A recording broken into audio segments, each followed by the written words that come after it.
الرحمن علم القرآن.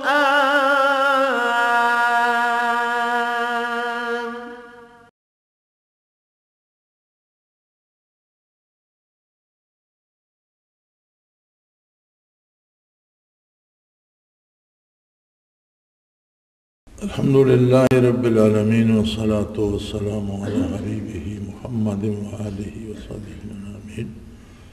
اعوذ باللہ من الشیطان الرجیم. بسم اللہ الرحمن الرحیم. ربنا اننا سمعنا منادیا ینادی للایمان ان آمنوا بربکم فآمنا ربنا فاغفر لنا ذنوبنا وکفر عنا سیئاتنا وتوفنا مع الابرار. ربنا وآتنا ما وعدتنا على رسلك ولا تخزنا يوم القيامة إنك لا تخلف الميعاد. فاستجاب لهم ربهم أني لا أضيع عمل عامل منكم من ذكر أو أنثى بعضكم من بعض فالذين هاجروا وأخرجوا من ديارهم وأوذوا في سبيلي وقاتلوا وقتلوا لأكفرن عنهم سيئاتهم وَلَأُدْخِلَنَّهُمْ جَنَّاتٍ تَجْرِي مِنْ تَحْتِهَا الْأَنْهَارُ ثَوَابًا مِنْ عِنْدِ اللَّهِ وَاللَّهُ عِنْدَهُ حُسْنُ الثَّوَابِ. اللهم سبحانك لا علم لنا إلا ما علمتنا إنك أنت العليم الحكيم. مولاي صل وسلم دائما أبدا على حبيبك خير الخلق كلهم. ذکر قلبی اور ذکر دوام سے جو تفکر پیدا ہوتا ہے اور تخلیق کو دیکھ کر عظمت خالق کا جو اندازہ ہوتا ہے اور اس میں آدمی کے شعور میں یہ بات آ جاتی ہے کہ یہ اتنا بڑا نظام بلا نتیجہ نہیں ہے، اس کا ضرور اور یقیناً کوئی نتیجہ ہوگا. اور وہ دعا کرتا ہے کہ اللہ مجھے آگ کے عذاب سے بچا، اور جو آگ میں داخل ہوا ذلیل ہو گیا.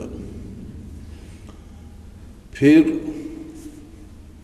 یہ عرض کرتا ہے ربنا اننا سمعنا، یا اللہ ہم نے آواز سنی، دعوت سنی، منادی ینادی للایمان، ہم نے اس ندا دینے والے کو، اس منادی کرنے والے کو سنا جو ایمان کی طرف ندا دیتا ہے اور کہتا ہے ان آمنوا بربکم، کہ اپنے پروردگار پر ایمان لاؤ. فآمنا، ہم ایمان لے آئے.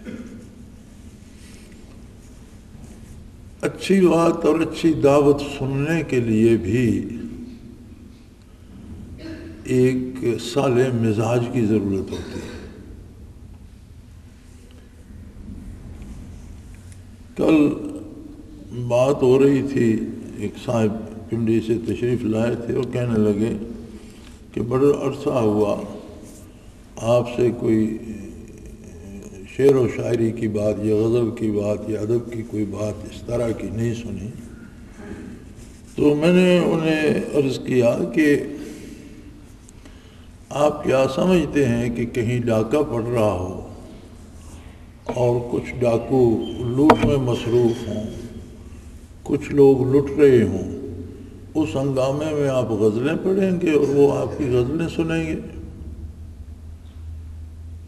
تو جب پورے ملک کا عالم یہ ہے کہ کچھ لوگ لٹ رہے ہیں، کچھ لوگ لوٹ رہے ہیں، تو اس میں اب غزلیں کہے گا کون اور ان کی غزلیں سنے گا کون؟ تو اچھی بات سننے کے لیے ایک اچھا ماحول بھی چاہیے، ایک اچھا اور صالح مزاج بھی چاہیے. تو ذکر الہی کی برکات سے مزاج میں وہ صلاحیت پیدا ہوتی ہے کہ انہیں وہ آواز سنائی دیتی ہے. اور بڑی عجیب بات ہے، رب جلیل نے ایسا انتظام فرما دیا ہے کہ جب فرمایا وَرَفَعْنَا لَكَ ذِكْرَكَ، کہ حبیب ہم نے آپ کے ذکر کو بلند کر دیا اور آپ کا نام نامی اذان میں شامل ہوا، تو کیسی عجیب بات ہے کہ روئے زمین پر کوئی لمحہ ایسا نہیں ہے کہ کسی نہ کسی جگہ اذان نہ ہو رہی ہو۔ سورج کے سفر کے ساتھ ساتھ رات اور دن کا سفر جاری رہتا ہے، تو کہیں فجر ہے، کہیں ظہر ہے، کہیں عصر ہے، کہیں مغرب ہے، کہیں عشاء ہے، اور یہ سائیکل اراؤنڈ دا گلوب روئے زمین کے گرد چلتا رہتا ہے۔ ایک جگہ اگر فجر کا وقت ختم ہو رہا ہے تو کسی دوسری جگہ شروع ہو رہا ہے، ایک جگہ ظہر کا وقت ختم ہو رہا ہے، کسی دوسری جگہ شروع ہو رہا ہے، ایک جگہ عصر کا وقت ختم ہو رہا ہے، دوسری جگہ شروع ہو رہا ہے۔ اسی طرح مغرب اور عشاء اگر ایک علاقے سے ان کا وقت ختم ہو رہا ہے تو کسی دوسری جگہ شروع ہو رہا ہوتا ہے۔ تو اگر دیکھا جائے تو روئے زمین پر ہر لمحہ اشہد ان لا الہ الا اللہ اشہد ان محمد رسول اللہ اس تسلسل جاری ہے، لیکن کتنے لوگ سن پا رہے ہیں؟ اور پھر سننے کا مقصد یہ نہیں ہوتا کہ صرف آواز سنی یا شور سنا۔ سننے کا مفہوم یا سننا اسے کہتے ہیں کہ جس نے سنا، اس پر غور کیا، اور اگر بات اچھی ہے تو اسے قبول کیا، اس نے تو سنا۔ جس نے صرف آواز سنی، اس میں جو دعوت تھی، اس میں جو درد تھا، اس میں جو خلوص تھا، اسے محسوس نہ کیا، اس کی پرواہ نہ کی، اور سنی انسنی برابر کر دی، تو اسے سننا نہیں کہتے۔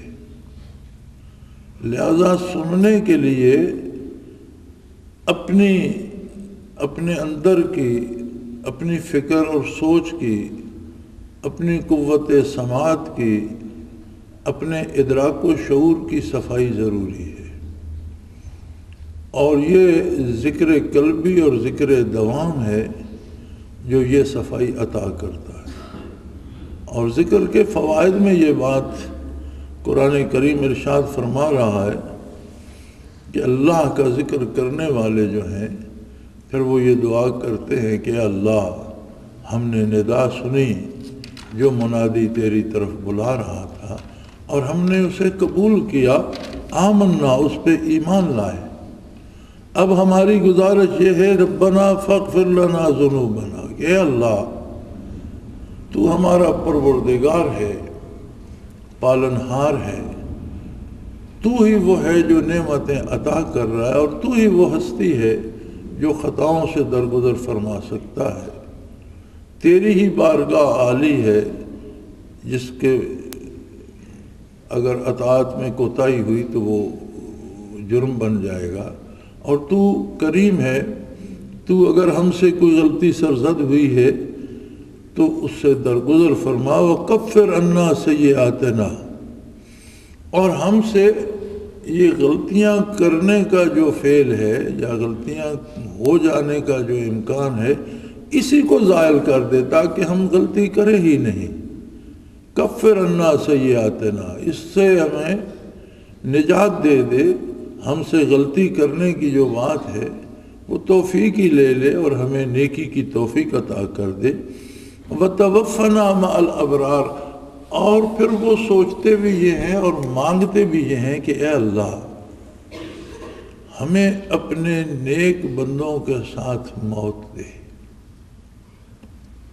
عجیب بات ہے، آدمی جب تک جیتا ہے زندگی کی حرص میں مبتلا رہتا ہے،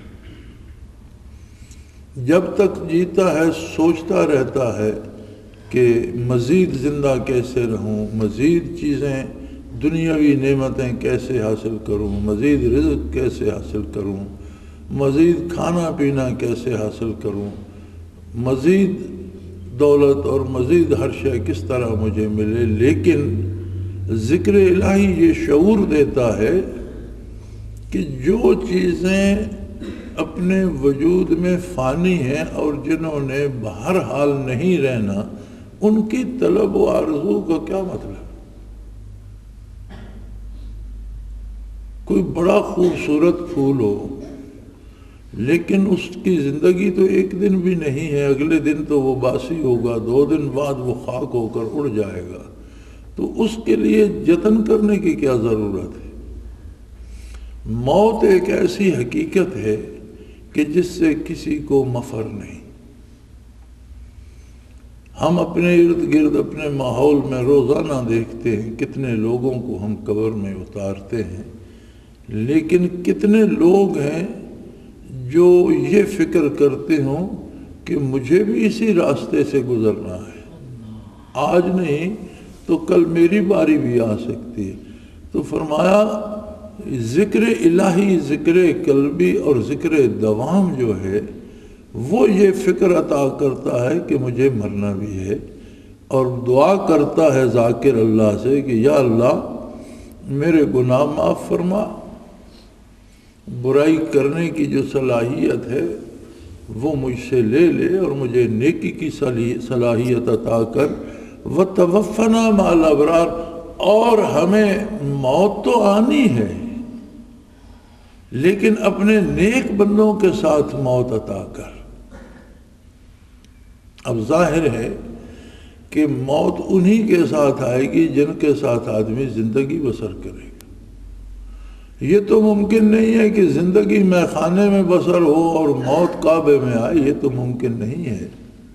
جہاں زندگی بسر کرے گا، سید عطا اللہ شاہ بخاری رحمۃ اللہ تعالی علیہ فرمایا کرتے تھے کہ لوگ زندگی فرعون کی چاہتے ہیں اور موت موسیٰ علیہ السلام کی، یعنی ہر بندہ جب موت آتی ہے تو ختم قرآن بھی شروع ہو جاتے ہیں، دعائیں بھی شروع ہو جاتی ہیں، خیرات بھی بٹنے لگتی ہے۔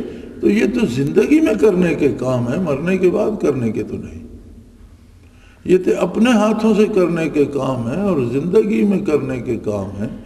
تو دعا یہ کرتے ہیں کہ اللہ ہمیں ایسے راستے پہ ڈال دے کہ جس راستے پہ اگر موت بھی آئے تو ہمارا ساتھ نیک لوگوں کا ساتھ ہو، پاکیزہ لوگوں کا ساتھ ہو، پاک سوچ، پاک ایمان، پاک یقین اور پاک کردار والے لوگوں کے ساتھ ہمیں موت عطا فرما۔ ذکر الہی کی خصوصیت یہ ہے کہ آدمی کی نگاہ وسیع ہو جاتی ہے اور وقتی مفادات اور وقتی لذات سے بالا تر ہو کر انجام کار کیا ہوگا وہ چیز اس کے سامنے آ جاتی ہے، اور وہ دعا کرتا ہے کہ اللہ میری زندگی کو ایسے سانچے میں ڈھال دے کہ جب موت آئے تو میرے ارد گرد نیک لوگ ہوں، مجھے نیک لوگوں کے ساتھ موت آئے اور میری دنیاوی زندگی کا خاتمہ، کیونکہ موت زندگی کا خاتمہ نہیں ہے، موت زندگی کے ایک حصے کا خاتمہ ہے جو بہت سب سے چھوٹا حصہ ہے جو ہمیں اس دنیا میں گزارنا ہے۔ دیکھیں شکم مادر میں بھی زندگی کا ایک حصہ ہے، تو جو لوگ دنیا میں 80 100 سال جیتے ہیں اس کے مقابلے میں شکم مادر میں جو 9 مہینے ہم رہے ہیں اس کی کیا حیثیت ہے۔ لیکن اگر نسبت اور تناسب سے حل کیا جائے تو ان 80-90 سالوں کی زندگی کے مقابلے میں بھی 9 مہینے کی ایک حیثیت تو بنتی ہے۔ دنیاوی زندگی کی آخرت کی زندگی کے مقابلے میں کوئی حیثیت بنتی ہی نہیں، چونکہ وہ دائمی ہے، اسے آپ شمار نہیں کر سکتے، اس کی کوئی انتہا نہیں ہے، اور یہ تو گنتی کے سال ہے۔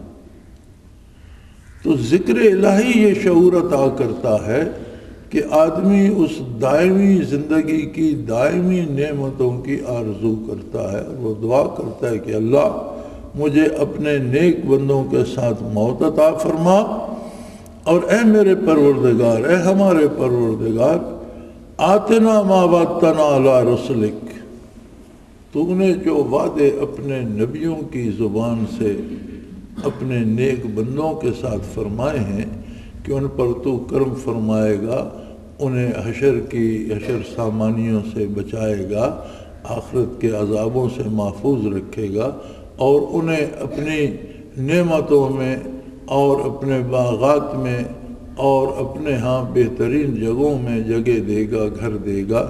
تو یا اللہ ہمیں ایسا بنا دے کہ ہمارے ساتھ وہ وعدے پورے فرما، ہمیں آخرت کے عذابوں سے اور رسوائی سے بچا، ہمیں یوم حشر کی سختیوں سے بچا، اپنی رحمت کے زیر سایہ رکھ، اپنے نیک بندوں کے ساتھ موت دے، ان کے ساتھ حشر فرما، اور آخرت کے امن کے، عزت کے، آبرو کے گھر میں داخل فرما۔ وَلَا تُخْزِنَا يَوْمَ الْقِيَامَةِ، اور یوم حشر ہمیں رسوا نہ کرنا، ذلیل نہ کر دینا۔ یا اللہ، حقیقتاً رسوائی وہ ہے جو تیری بارگاہ میں محرومی سے حاصل ہوتی ہے، ہمیں اس رسوائی سے بچا۔ آدمی ساری زندگی اپنی شہرت، اپنی ناموری، اپنی عزت، اپنی بڑائی کے پیچھے لگا رہتا ہے، اور یہ بڑی عجیب بات ہے۔ جہاں بادشاہوں کو اپنی عظمت کی فکر ہوتی ہے، وہاں ایک خاک روب بھی اپنی خاک روب برادری میں خود کو بڑا معتبر سمجھتا ہے۔ ہر بندے کے دل میں ہے، کوئی تاجر ہے تو وہ خود کو تاجروں میں بڑا معتبر سمجھتا ہے، کوئی کاشتکار ہے تو خود کو کاشتکاروں میں بڑا معزز سمجھنے کی فکر میں لگا رہتا ہے، کوئی ملازم ہے تو اپنے ساتھ کے ملازمین میں وہ سمجھتا ہے کہ میں بڑا اہم آدمی ہوں، میری بڑی عزت ہے۔ لیکن ذکر الہی یہ شعور عطا کرتا ہے کہ حقیقی عزت وہ ہے جو تیری بارگاہ میں نصیب ہو، اور حقیقی رسوائی وہ ہے جو یوم حشر پیش آئے گی۔ تو یا اللہ، ہمیں قیامت کے دن کی رسوائی سے بچا۔ انک لا تخلف المیعاد، اور پھر اس بات کا اقرار کرتا ہے کہ اے اللہ، تیرے وعدے تو سچے ہیں، تو اپنے وعدوں کے خلاف نہیں کرتا۔ یہ ساری مصیبتیں اگر آتی ہیں تو اس کے آنے کا سبب ہمارا کردار ہے، ہماری کوتاہیاں ہیں، ہماری غلطیاں بنتی ہیں، تو ہمارے گناہ معاف فرما دے، ہماری کوتاہیوں کو سے درگزر فرما، اور ہمیں نیکی کی توفیق عطا فرما۔ فرمایا فاستجاب لهم ربهم، اللہ ان کی بات قبول فرما لیتا ہے۔ وہ ایسا کریم ہے کہ ایک شخص کی ساری زندگی کفر و شرک میں گزر گئی، لیکن جب اسے اللہ کی عظمت کا ادراک ہوا اور اسے توبہ نصیب ہوئی، اور وہ دامان رحمت رسول اللہ صلی اللہ علیہ وسلم میں پناہ گزین ہوا، تو ایک دفعہ کا کلمہ طیبہ ساری زندگی کا کفر و شرک اس سے دھو کر صاف کر کے الگ کر دے۔ اب دھل جانے کا مطلب یہ ہوتا ہے، صاف ہو جانے کا مطلب یہ ہوتا ہے کہ میل کا اثر باقی نہیں رہتا۔ آپ ایک کپڑے کو دھو کر صاف کرتے ہیں، اگر اس میں میل بھی ہو اور وہ دھو بھی دیا گیا ہو تو وہ دھونا تو دھونے کے برابر نہیں۔ آپ اپنا لباس دھونے کے لیے دیتے ہیں، واپس ملے تو اس میں جگہ جگہ وہی میل جمع ہوا ہو، تو آپ کیا کہیں گے کہ یہ دھل گیا؟ نہیں، یہ دھویا ہی نہیں کیا کسی نے۔ آپ کتنے ناراض ہوں گے دھونے والے کا۔ تو دھل جانے کا یا صاف ہو جانے کا مطلب یہ ہے کہ میل کا اثر باقی نہ رہے اور وہ صاف اور شفاف ہو جائے جیسے نیا تھا۔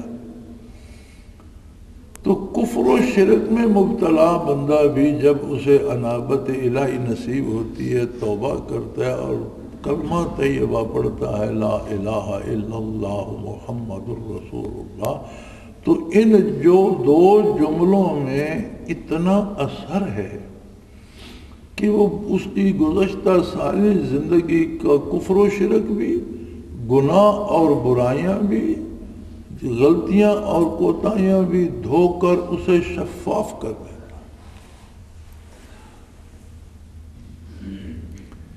اب اس کے مقابلے میں ہم اپنے آپ کو رکھیں اور اپنا اندازہ کریں۔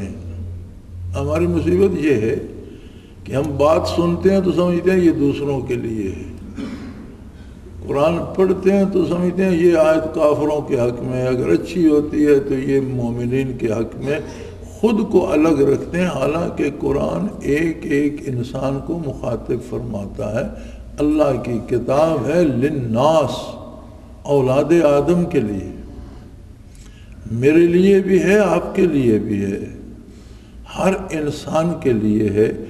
تو جب ایک دفعہ لا الہ الا اللہ محمد الرسول اللہ پاک و صاف کر دیتا ہے تو ہم پر تو اللہ کا احسان ہے کہ ہم کتنی صدیوں سے نسل در نسل مسلمان ہیں، مسلمان گھروں میں پیدا ہوئے۔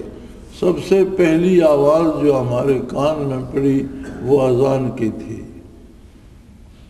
جس گھر میں ہم نے بولنا سیکھا والدین نے سب سے پہلے اللہ کا لفظ ہمیں سکھایا، اور اتنی عمر بیت گئی، کلمہ پڑھتے، نمازیں پڑھتے، روزے رکھتے، تو کیا ہم صاف ہو چکے ہیں؟ کوئی ہم میں ایسا ہے جسے یہ اطمینان ہو کہ موت آتی ہے تو آئے، کوئی حرج نہیں، مجھے تو جنت میں جانا ہے، کل کی بجائے آج آ جائے؟ نہیں، ہر ایک موت سے بھاگ رہا ہے، ہر ایک موت سے ڈر رہا ہے، ہر آدمی کو یہ فکر ہے کہ پتہ نہیں مروں گا تو کیا ہو جائے۔ کیوں؟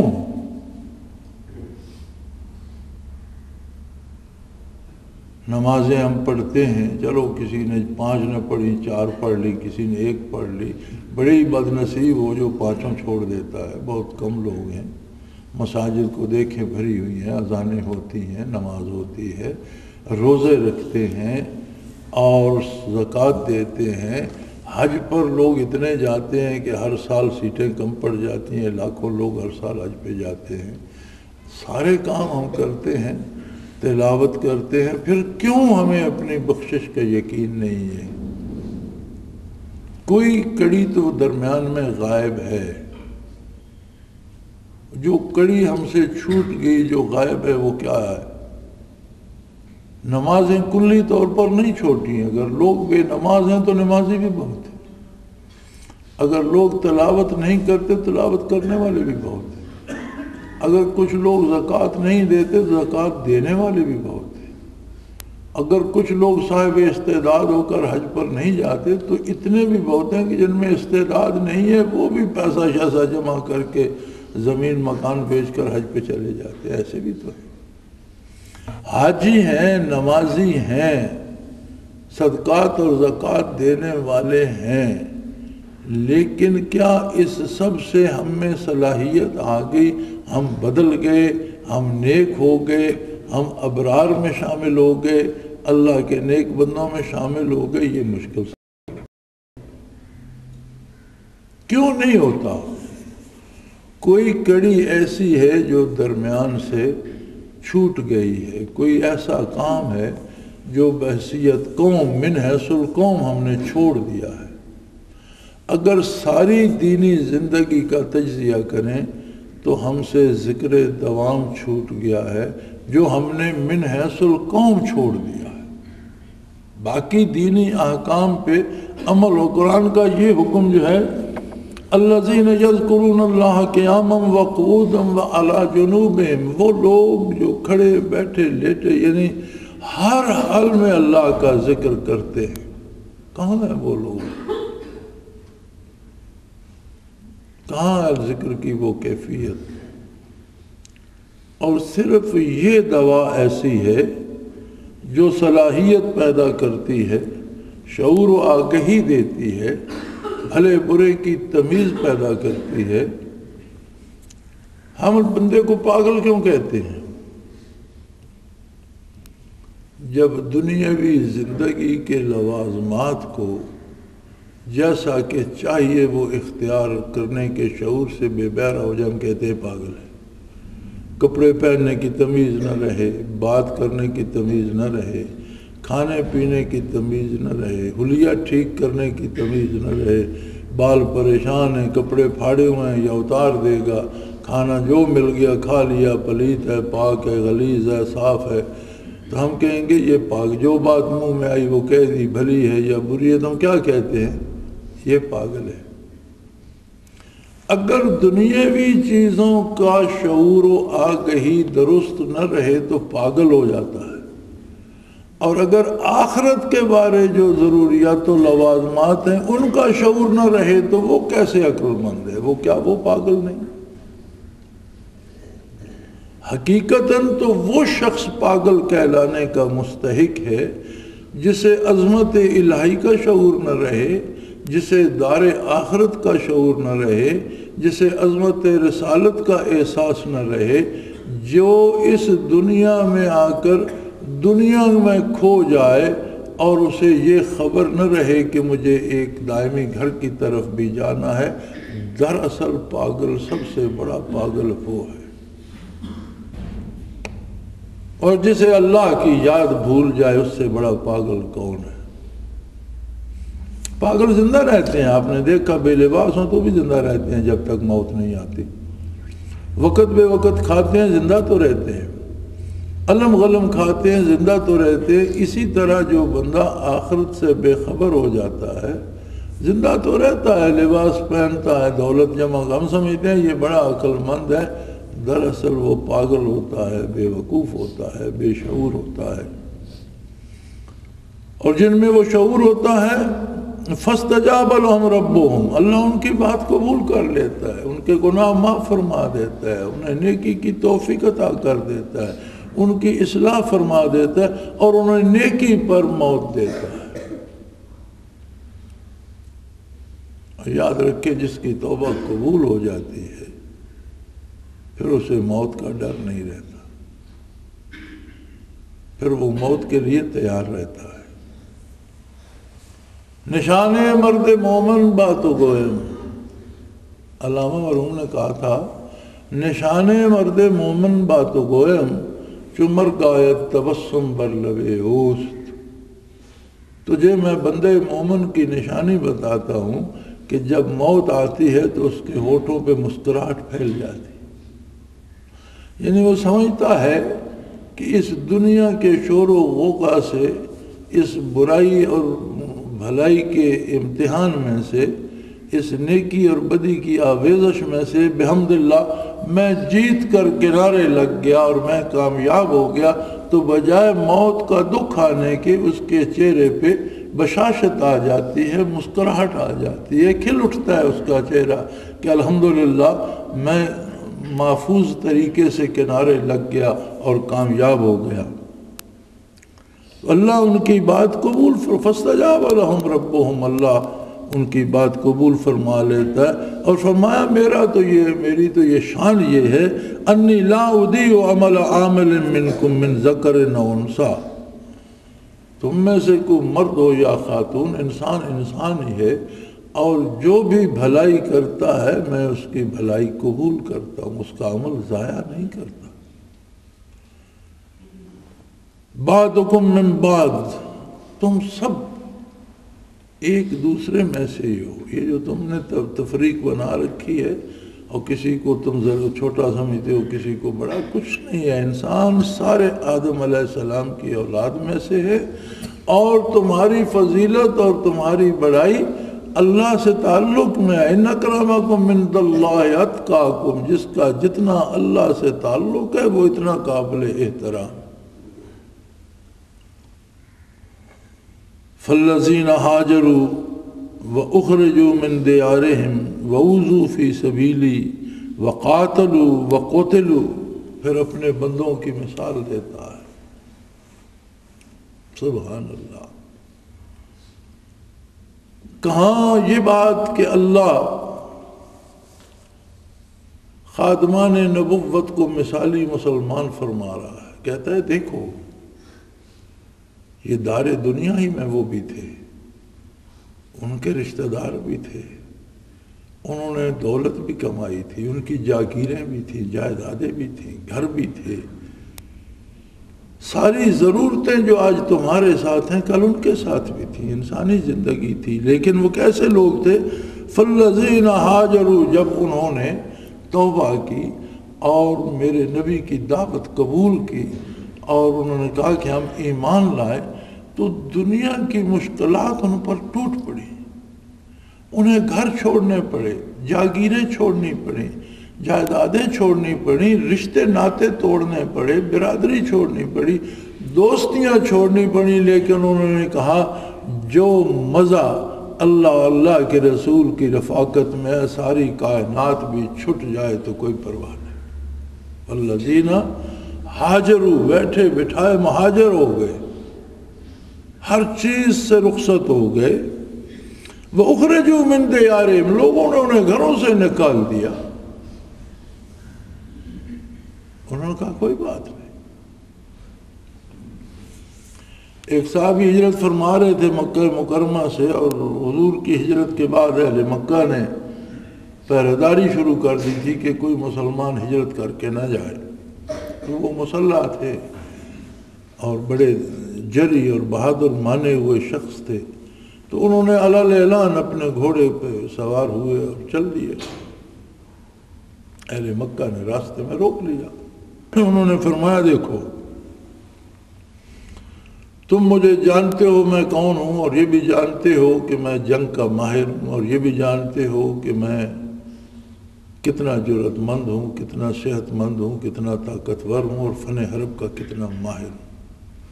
اگر تم زیادہ ہو اور تم مجھے شہید بھی کر دو گے، لیکن اس سے پہلے تمہارا بھی بہت نقصان ہوگا اور تمہارے کتنے لوگ مارے جائیں گے۔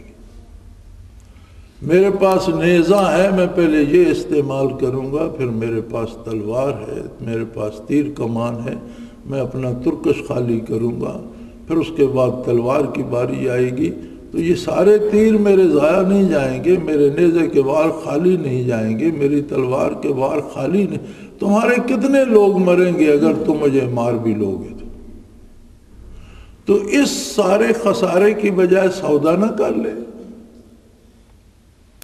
انہوں نے کہا بھی سودا کیا کرتے ہیں آپ؟ انہوں نے کہا میں نے ساری عمر محنت کی ہے، سرمایہ کمایا ہے، اور وہ سرمایہ میرے گھر میں محفوظ ہے، اگر میں تمہیں اس کا پتہ بتا دوں اور میری ساری زندگی کی جمع پونجی تم لے لو اور مجھے ہجرت پہ جانے دو، حضور کی خدمت میں جانے دو، مجھے روکو نہیں، تو کیسا رہے گا؟ تو اہل مکہ نے آپس میں مشورہ کیا کہ سودا گھاٹے کا نہیں ہے، بجائے اس کے کہ ہم اپنے بندے مروائیں، کیوں نہ اس کی دولت پہ قبضہ کریں۔ انہوں نے کہا اچھی بات ہے، بتا دیں دولت کہاں ہے، ہم وہ لے لیتے ہیں، آپ چلے جائیں۔ کیسے عجیب لوگ تھے کہ مشرکین مکہ نے بھی اعتبار کیا کہ جو بتا رہا ہے وہ صحیح ہے، جان بچانے کے لیے جھوٹ نہیں بولے گا۔ یہ نہیں کہا کہ ہم بھی یہاں بیٹھتے ہیں، آپ بھی یہاں رہو، دو بندے بھیجتے ہیں، وہ جا کر آپ کے گھر سے وہ پیسہ لے آتے ہیں اور پھر ہم آپ کو نہیں۔ انہوں نے کہا نہیں، آپ نے بتا دیا، آپ چلے جائیں، ہم واپس جاتے ہیں۔ واپس گئے تو وہ دولت مل گئی، ساری زندگی کی پونجی مل گئی۔ تو فرمایا یہ جو لذت ذکر ہے اور یہ جو ذکر دوام ہے، اس نے وہ آشنائی اور وہ لذت آشنائی عطا کی، دو عالم سے کرتی ہے بیگانہ دل کو، دو عالم سے کرتی ہے بیگانہ دل کو، عجب چیز ہے لذت آشنائی، اس کا اپنا مزہ ہے، اس کے لیے دنیا تو دنیا، لوگ آخرت سے بھی بالا تر ہو گئے۔ تو انہوں نے سب کچھ چھوڑ دیا کہ مجھے میرے حبیب صلی اللہ علیہ وسلم کی خدمت میں جانے تو جاؤ، دولت دنیا تم لے لو۔ اخرجوا من دیارہم، گھروں سے نکال دیے گئے، وَأُوذُوا فِي سَبِيلِي، میرے راہ میں انہیں بے پناہ تکلیفیں دی گئی، لیکن وہ ثابت قدم رہے۔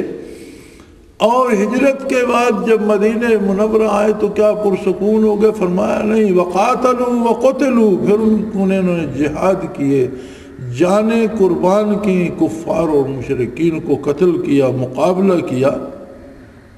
فرمایا اللہ مثال دے رہا ہے قیامت تک کی انسانیت کو کہ ذکر دوام میں یہ مزہ ہے کہ بندہ ایسا بن جاتا ہے۔ آج لوگ بات یہ کرتے ہیں کہ ان میں ایمان تھا یا نہیں۔ وارے ابلیس اور وارے انسان، تجھے کون انسان کہے گا کہ جن لوگوں کی مثال قرآن پیش کر رہا ہے، اللہ پیش کر رہا ہے، مثالی مسلمان تو ان کے بارے پوچھتا ہے کہ ان میں ایمان تھا یا بے بھی تفاوت راز کجاست تابہ کجا. فرمایا انہوں نے جہاد کیے اور ریاست اسلامی بنائی. لَأُكَفِّرَنَّ عَنْهُمْ سَيِّئَاتِهِمْ، اگر ان سے کوئی خطا ہوئی ہے تو میں نے معاف کی. بتاؤ تم کون ہوتے ہو اعتراض کرنے والے؟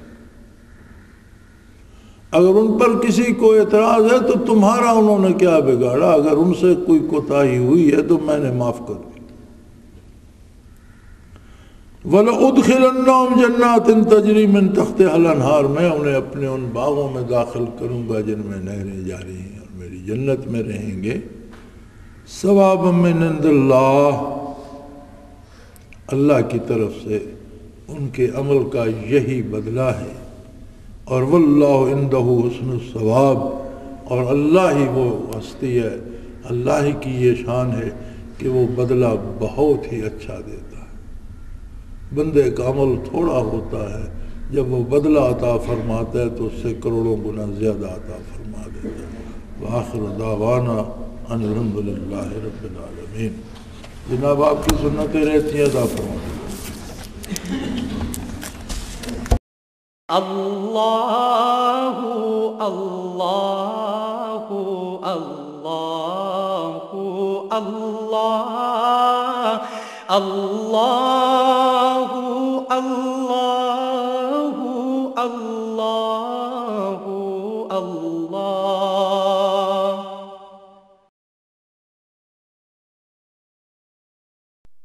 حضرت امیر محمد اکرم آوان مد ظلہ العالی دارالعرفان منارہ ضلع چکوال میں سالہ سال سے قرآن و حدیث کے اوپر خطابات کر رہے ہیں اور سلسلہ نقشبندیہ اویسیہ کے مطابق لوگوں کو ذکر الہی کی تربیت دے رہے ہیں.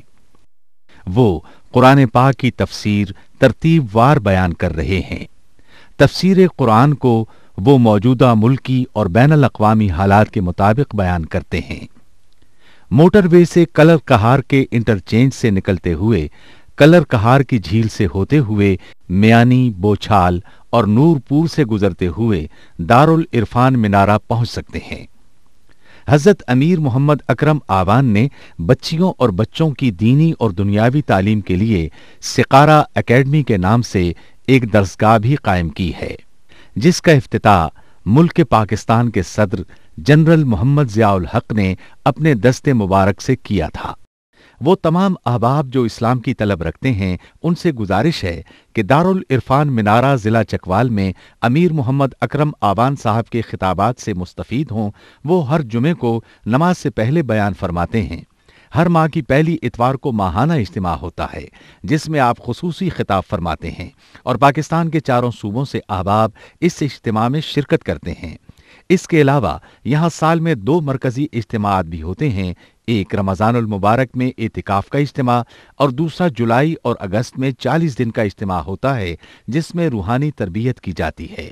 اپنا خون سیماب دے کر اتنا ہم کر جائیں گے، نام آقا کا چمن میں پھر رقم کر جائیں گے.